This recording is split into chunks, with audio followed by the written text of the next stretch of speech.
وزیر اعظم عمران خان نے ترک صدر رجب طیب اردگان سے ٹیلی فونک رابطہ کیا۔ تفصیلات کے مطابق وزیر اعظم اور رجب طیب اردگان نے مقبوضہ کشمیر کی موجودہ صورتحال اور بھارتی جارحیت پر تبادلہ خیال کیا۔ اس موقع پر وزیر اعظم عمران خان نے کہا کہ کشمیر کی خصوصی حیثیت ختم کرنا خطے کے امن پر اثر انداز ہوگی۔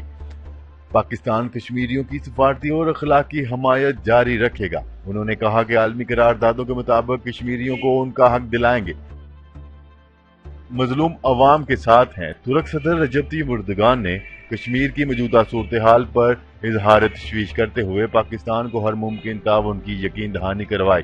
قبل ازیں وزیر اعظم نے ملائیشین ہم منصب مہاتیر محمد سے بھی رابطہ کر کے کشمیر کی صورتحال پر تفصیلی گفتگو کی تھی۔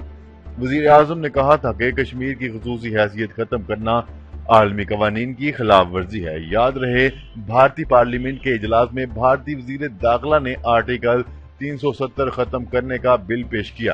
تجویز کے تحت غیر مقامی افراد مقبوضہ کشمیر میں سرکاری نوکریاں حاصل کر سکیں گے۔